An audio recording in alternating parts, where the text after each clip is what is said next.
What is up? It's Jan back at it again with another nerdy bookish video. This is gonna be my most anticipated new releases for the month of July.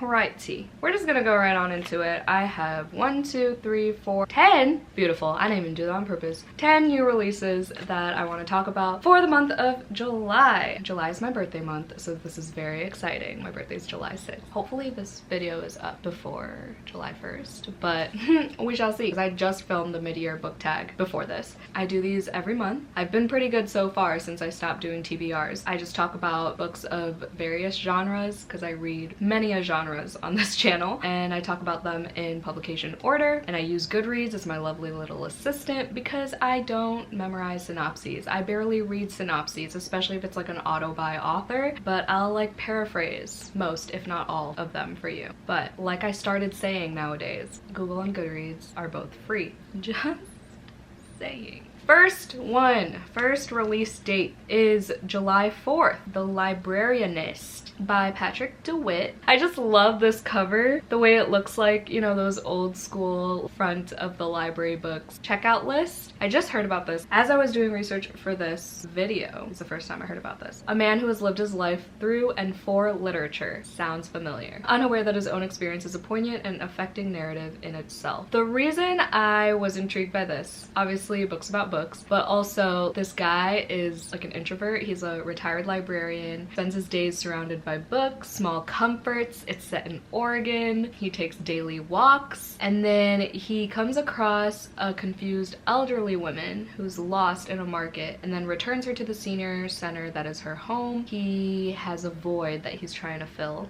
since retiring. Behind Bob Comet's straight man facade is the story of an unhappy child's runaway adventure during the last days of the Second World War, of true love won and stolen away, of the purpose and pride found in the librarian's vocation, and of the pleasures of a life lived to the side of the masses. Bob's experiences are imbued with melancholy, but also a bright, sustained comedy. He has a talent for locating bizarre and outsized players to welcome onto the stage of his life. It just sounds like such a wholesome story about this old man who's just trying to get through life and read his books, and I'm like, that's gonna be me.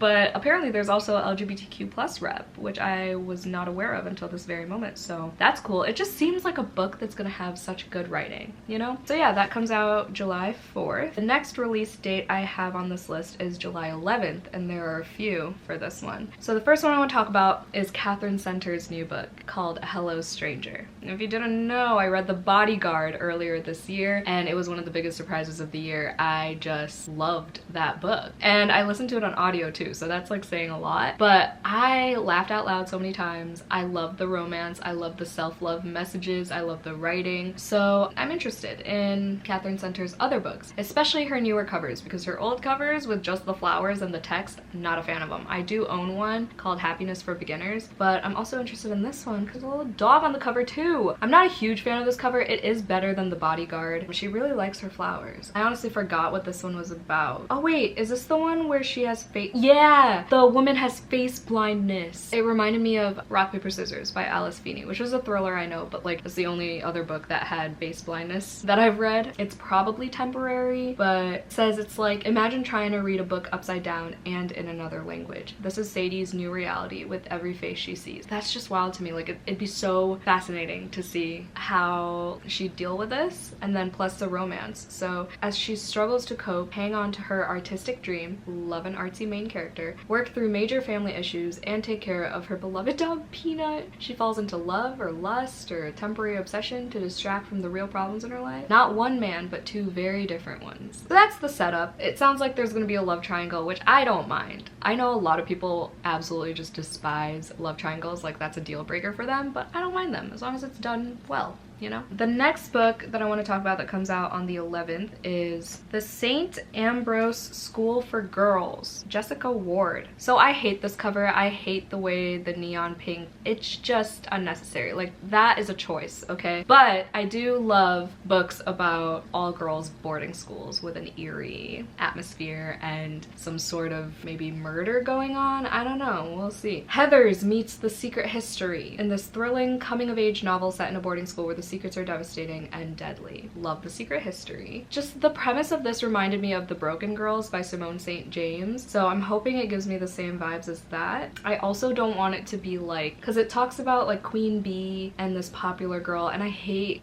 books that center around cliques and things like that, like the typical high school drama. I want something deeper, you know? But it does say Sarah was recently diagnosed with bipolar disorder, then like this popular Queen Bee is like pranking her and stuff, and there's a scandal. It says a twisty coming of age tale, dangerous, delicious, will stay with you long after you turn the last page. Let's hope that is the effect it makes on me. But this is a library type of book, you know, like I'm not gonna purchase this, especially because I don't want that cover on my shelves. I think it's the meets the secret history is what got it for me, and it reminded me of The Broken Girls. The next one is Dead of Winter by Darcy Coates. Joey and I recently went to our Darcy Coates author event. She was in conversation with Vincent Torrado, who I also wanted to read more from because they are a non-binary Afro-Latin author. Darcy Coates wrote The Haunting of Ashburn House, which I really loved. Joey DNF'd Gallows Hill, but I'm really intrigued by Gallows Hill, and I also have The Haunting of Lee Harker. I just want to read a lot of her backlist. Not all of them. I know she does a lot of haunted house ghost stories, but I know she also has some like underwater horror, and I think she has some sci-fi ones, and I'm not into those. It was so inspiring hearing her talk. Someone asked her how she does it, how she comes out with like 3 books a year on average, and she literally said, I just don't have hobbies. I died. But anyway, Dead of Winter, she talked about it. This one comes out July 11th. She basically said it's set in this like isolated wintry setting in a cabin, and then someone walks out and finds someone's head just like chilling outside the cabin. I don't know. Let's see. A remote cabin in the snowy wilderness that will teach you to trust no one. 8 strangers, 1 killer, nowhere left to run. So it's in the Rocky Mountains. Yeah, okay. Deep in the night, their tour guide goes missing, only to be discovered the following morning, his severed head impaled on a tree outside the cabin. That is what got me. And it says it's like uncomfortably claustrophobic. I love a good isolated setting. I'm not a huge fan of books set in the winter, but Joey is, and I believe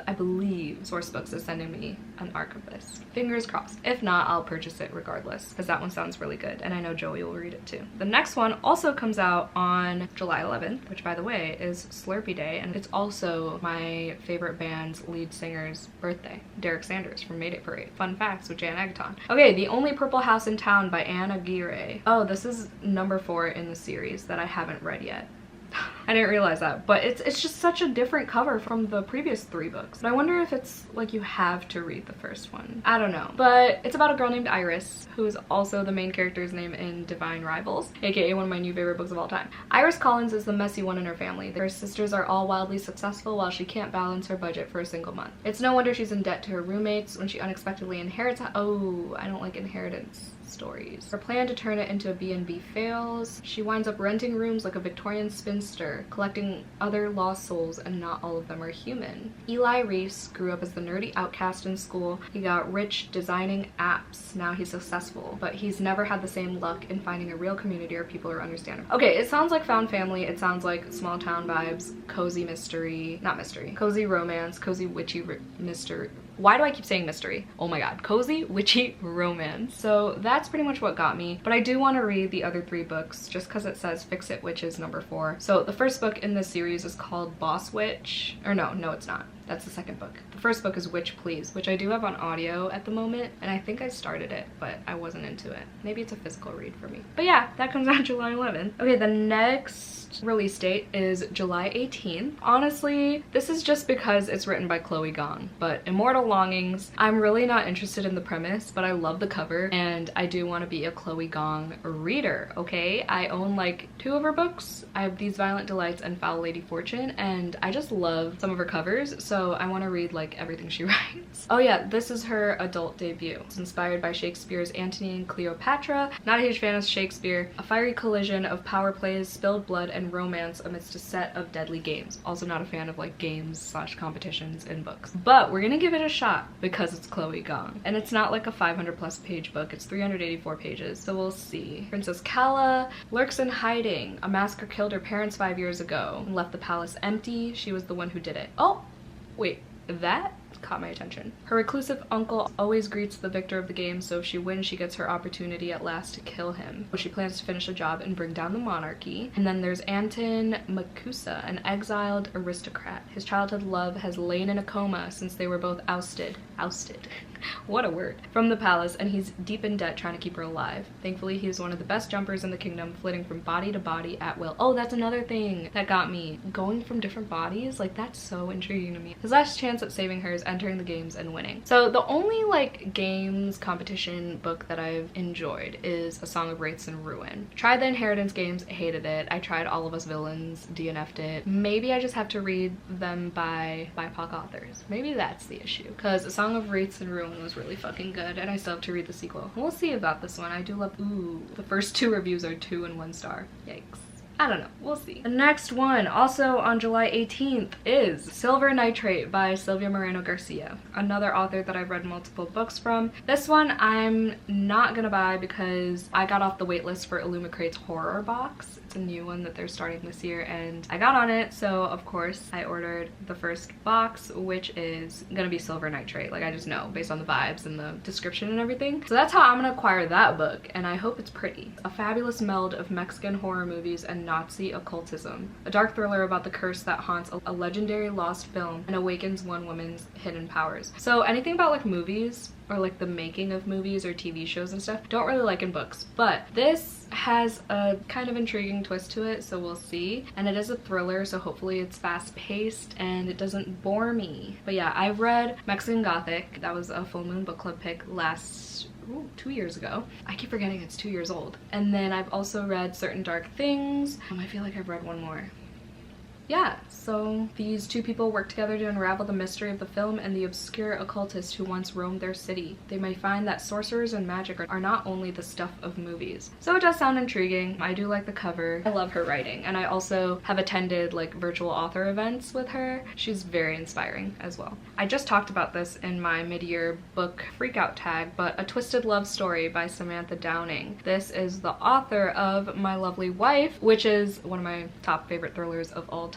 It says it's a reckless, delicious thriller about a young couple that gives a whole new meaning to the dangers of modern dating. Wes and Ivy are madly in love. When it's bad, it's really bad. Vengeful fights, damaged property, arrest warrants, but their vicious cycle of catastrophic breakups and head-over-heels reconnections needs to end fast, because suddenly Wes and Ivy have a common enemy, and she's a detective. There's something Wes and Ivy never talk about in Good Times or Bad, the night of their worst breakup when one of them took things too far and someone ended up dead. If they can stick together, they can survive anything, even the tightening net of a police investigation, because one more breakup might just be their last. So we'll see how this plays out, because I don't like any other Samantha Downing books. I 1-starred one, and I think I 3-starred For Your Own Good, but He Started It was an awful book. I hated it. So we'll see if she makes a comeback. And then we have Lisa Jewell's new thriller, None of This Is True. This comes out July 20th. It's a psychological thriller about a woman who finds herself the subject of her own popular true crime podcast. Love my true crime, so that's what got me. And also Lisa Jewell's an auto read author for me. I say that, but like I still have like 3 of her newest books to read. Celebrating her 45th birthday at her local pub, popular podcaster Alex Summers crosses paths with an unassuming woman called Josie Fair. Josie is also celebrating her 45th birthday. They are in fact birthday twins. Why do we need to say that 17 times? A few days later, Alex and Josie bump into each other again outside Alex's children's school. Josie has been listening to Alex's podcast and thinks she might be an interesting subject for her series. Josie's life appears to be strange and complicated, and although Alex finds her unsettling, she can't quite resist the temptation to keep making the podcast. She starts to realize that Josie has been hiding some very dark secrets, and before she knows it, Josie has inveigled her way into Alex's life. What a word. Inveigled. And into her home. But as quickly as she arrived, Josie disappears. Only then does Alex discover that Josie has left a terrible and terrifying legacy in her wake, and that Alex has become the subject of her own podcast, with her life and her family's lives under mortal threat. Who is Josie Fair and what has she done?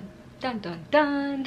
I think this one's gonna be good. Hopefully there's an unreliable narrator somewhere just based on the title, like I said in my mid-year freakout tag. Lisa Jewell is hit or miss for me, but the ones that are hits, I haven't stopped thinking about since I read them like years ago. I also did a reread of The Family Upstairs recently so that I can read The Family Remains, but I have yet to do that. But I will. Okay, and then the last book I want to talk about is Her Little Flowers, which comes out on July 25th. This is by Shannon Morgan. This one's super short, under 300 pages, an Elizabethan manor in England's Lake District. Love that setting. There are ghosts. As Francine learns more about the darkness in her family's past and the role she may have played in it, she realizes that confronting the truth may mean losing what she holds most dear. It just sounds like a short, quick, fast-paced story about this house and family secrets and ghosts. So I was intrigued, and I kind of like how the cover looks, like the way it's laid out in the black and white background. Something about that caught my eye. So that is everything. If you made it to the end of this video, let's put a birthday cake emoji in the comments down below, because July, again, is my birthday month. Thank you so much for watching. Hope y'all had a great day. Stay safe and stay spooky always, and I'll see y'all in my next video. Bye!